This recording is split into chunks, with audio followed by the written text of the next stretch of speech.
नमस्कार. तर मंडळी, गप्पा चेंडू फळीच्यामध्ये आपलं सगळ्यांचं स्वागत. तर आजचा विषय ज्वलंत विषय आहे. भारत आणि पाकिस्तान यांचा सामना. T20 प्रेमदासा स्टेडियम श्रीलंकेमध्ये खेळला जाणारा रायव्हलरी, द ग्रेट रायव्हलरी. आता खरं म्हटलं तर असं आहे ना, की याला रायव्हलरी म्हणायचं कशाला? मागे सूर्या एकदा म्हणाला होता आणि बरोबरच म्हणाला होता, की स्कोर लाईनअप आता आजचा स्कोर लाईनअप आहे 7-1.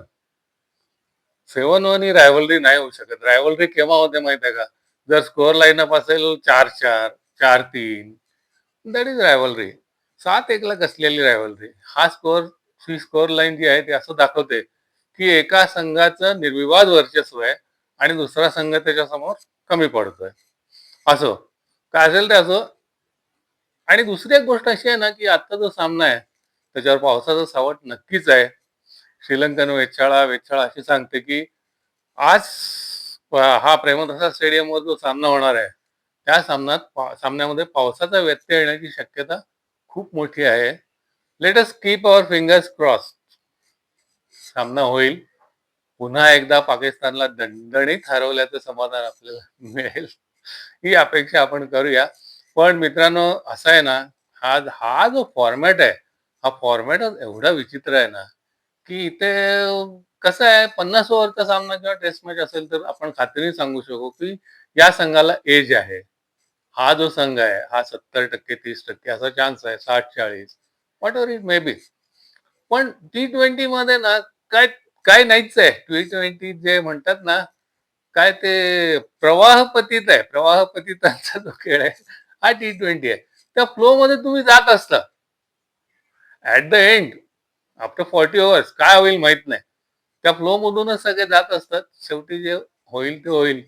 इतका म्हणजे काय म्हणायचं त्याला, बेभरवशाचा खेळ आहे हा आणि या बेभरवशाच्या खेळामध्ये काहीही होऊ शकतं. बघा, नेपाळने इंग्लंडला जवळ-जवळ हरवलं होतं आणि झिम्बाब्वेने तर ऑस्ट्रेलियाला हरवलंच.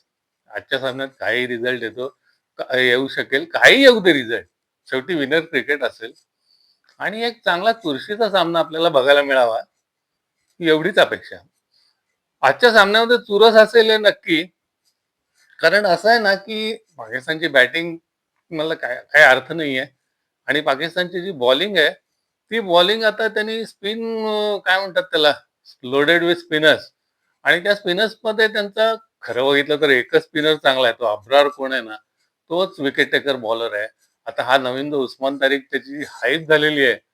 तो मला नाही वाटत विकेट टेकर आहे. आता असं आहे ना, की तो काहीतरी 20-25 सामने खेळलाय आणि प्रत्येक सामन्यात त्याला विकेट मिळाली आहे, त्याचं रेकॉर्ड सांगितलं जातं.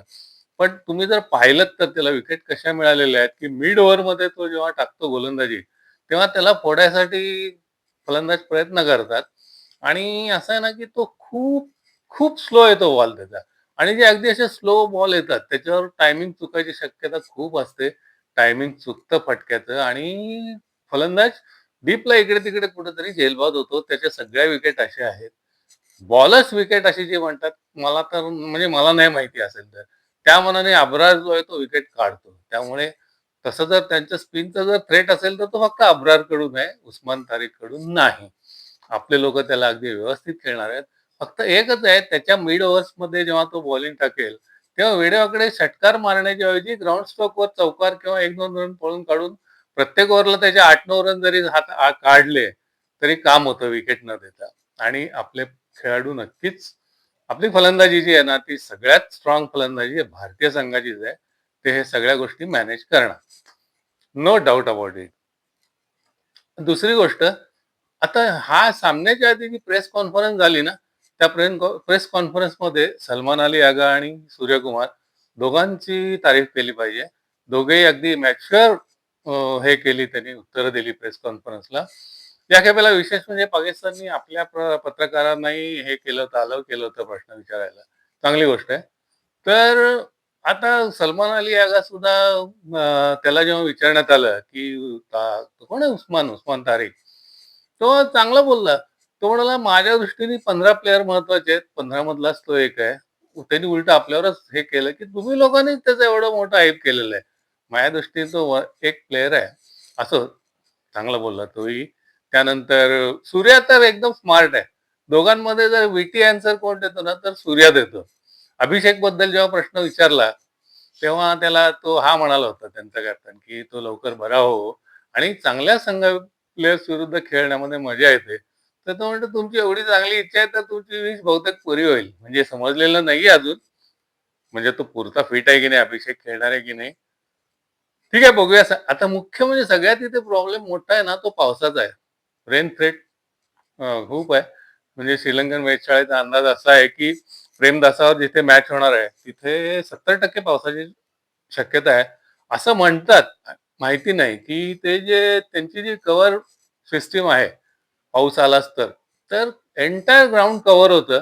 त्यामुळे जरी पाऊस आला, तरी थोड्या वेळात सामना सुरू होऊ शकेल. मे बी सामना कमी ओव्हरचा होईल किंवा पूर्ण होईल, काहीच सांगता येत नाही. कदाचित होणार सुद्धा नाही. सामना होईल अशी आपण अपेक्षा करूया आणि तशी वाट बघूया. पण एक आहे असं आहे ना, की जेव्हा रिक्वायर्ड हे असतं किंवा ठरलेले जेवढ्या ओव्हर्स असतात, त्याच्यापेक्षा कमी ओव्हर्सचा सामना होतो. तेव्हा आपल्या संघाला बऱ्याच वेळेला ते जड गेलेलं आहे. बघू आज काय होतंय. आणि 7 आता सध्या स्कोर लाईन 7-1 आहे. त्याचा 8-1 होईल. नक्की असं वाटतंय. पण हा फॉर्मॅट असा आहे ना, की हा फॉर्मॅट कुणालाही काहीही प्रेडिक्ट करून देत नाही. बघा ना मग मगाशी म्हटल्याप्रमाणे हा नेपाळनी इंग्लंडला जवळ-जवळ हरवलं होतं आणि झिम्बाब्वेनी तर ऑस्ट्रेलियाला हरवलंच. त्यामुळे आज कुठलाही रिझल्ट येऊ शकतो. येऊ दे, काहीही रिझल्ट येऊ दे. एक चांगला आणि चुरशीचा सामना बघायला मिळावा हीच अपेक्षा. तर आता सामन्याकडे येताना संघ कसा असेल? मला असं वाटतं ना, की अभिषेक असेल तर अभिषेक आणि हाच ओपन करणार नेहमीप्रमाणे. त्यामुळे सुरुवातीची आघाडीची जी जोडी आहे, ते ईशान किशन आणि त्याच्याबरोबर अभिषेक. अभिषेक असेल तर अभिषेक, अभिषेक नसेल तर अर्थातच संजूलाच संधी द्यायला हवी. कारण तो आउट ऑफ फॉर्म आहे, नो डाउट अबाउट इट. पण तो एखाद दिवशी क्लिक झाला, तर हा सामना कदाचित संजूचा सामना सुद्धा होऊन जाईल, जर अभिषेक खेळला नाही तर. त्यामुळे ओपनिंगला संजू किंवा अभिषेक आणि ईशान किशन. वन डाऊनला अर्थातच असेल आपला हा तिलक. त्यानंतर तिलक वर्मा असेल. त्यानंतर चौथा असेल सूर्यकुमार अर्थातच. 5वा हार्दिक. मला वाटतं हा जो सामना आहे ना, या सामन्यामध्ये कुलदीपला नक्की संधी द्यायला हवी. कारण उस्मान तारिकची जरी हाईप झाली असली, तरी जसं क्रिकेट चालू आहे, कुलदीप खेळतोय, तेव्हापासून पाकिस्तानीच्या मनात कुलदीपचा दबदबा आणि धसकाच आहे. त्यामुळे सामना जर पाकिस्तानचा असेल, तर कुलदीपला संधी द्यायलाच हवी. आजच्या सामन्यात ती त्याला मिळेल.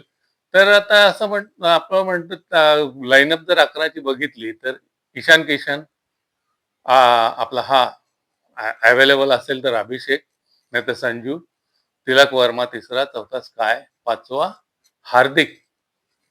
हे झाले पहिले फलंदाज आणि खालून 11 पासून जर यायचं म्हटलं तर बुमराह तर नक्कीच असेल. बुमराह, वरुण 11-10. 9वा असेल कुलदीप. कुलदीपला घ्यायला हवं. 9वा कुलदीप असेल. 8वा असेल अक्षर. त्यानंतर 7वा रिंकू आणि 6वा शिवम दुबे. असं जर कॉम्बिनेशन केलं, तर असं होतं ना, की हार्दिक आणि बुमराह हे एकदम क्लास मीडियम पेसर्स आपल्याकडे, फास्ट बॉलर्स आपल्याकडे अवेलेबल आहेत आणि स्पिनमध्ये म्हटलं तर खूप स्ट्रॉंग स्पिन अटॅक सुद्धा होतो. कुलदीप, त्यानंतर अक्षर पटेल आणि मिस्ट्री स्पिनर आपला वरुण, हे तिघेही मॅच विनर आहेत. ह्या 11चं कॉम्बिनेशन बहुतेक राहील असं वाटतंय. वॉशिंग्टन सुंदरचा समावेश करायचा का हे पण चालू आहे. काय होतं माहित नाही. त्याला जर घ्यायचं झालं, तर मे बी रिंकूला बाहेर बसायला लागेल. बघूया काय काय होतंय. तर मित्रांनो, तुम्ही आणि मी, आपण सगळेच संध्याकाळी 7 नंतर टीव्ही समोर बसणार आहोत. Let us pray rain gods, rain rain go away. Nursery rhyme जे आहे ना, ते आपण आज सगळेजण म्हणूया. निदान आजच्या रात्रीपुरता तरी प्रेमदासापासून रेन रेन गो अवे. तर मित्रांनो, आजचा सामना बघायला मजा येणार आहे. नक्कीच मजा येणार आहे. माझा अंदाज असा आहे, की हा सामना आपणच जिंकणार आणि आपण जिंकता-जिंकता तो त्यांचा जो ओपनिंगचा जो कोण आहे ना, काय नाव त्याचं? काय ते आहे कोणीतरी. साहेबजादा फरहान. त्यांनी ज्या वल्गना केलेल्या आहेत ना, मी ह्याचं करिअर संपवून टाकेन बुमराचं. असंही होऊ शकतं, की बुमराच्या पहिल्याच यॉर्करवर तो शून्यावर बाद होऊ शकतो आणि त्याचं करिअर सुद्धा धोक्यात येऊ शकतं. त्यांनी जेव्हा क्रिकेट खेळायला सुरुवात सुद्धा केली नसेल, तेव्हापासून बुमराह हा जगातला नंबर 1 बॉलर आहे. त्या मानाने सूर्या आणि यांनी प्रेस कॉन्फरन्समध्ये बोलताना भान ठेवलं. खूप चांगली झाली दोघांची प्रेस कॉन्फरन्स आणि हँडशेकवरती अजून एक बऱ्याच गोष्टी क्लिअर नाहीच आहेत प्रेस कॉन्फरन्समध्ये. प्लेइंग 11 कोण असणार आहेत, हँडशेक होणार की नाही वगैरे, वगैरे. जे उगीचच नॉन इश्यूचे इश्यू आपल्या लोकांनी सगळ्यांनी करून ठेवले त्याच्याविषयी खूप चर्चा झाली. ठीक आहे. आता हा भारत सामना जो मैदानावर जेवढा खेळला जातो, तेवढाच मैदानाच्या बाहेरही खेळला जातो हे तुम्हाला आम्हाला सगळ्यांनाच माहीत आहे. पण आजचा सामना काही असू दे, होणार रंगतदार झाला तर खूप मजा येणार आहे बघायला. तर मित्रांनो, तुम्हाला काय वाटतं टीम कशी असेल? बघूया काय-काय होतंय. माझे व्हिडिओ जर तुम्हाला आवडत असतील, तर माझं चॅनल सबस्क्राईब करा, व्हिडिओ लाईक करा, शेअर करूया. आपण जिंकणार या विनिंग नोटवर पुन्हा भेटू.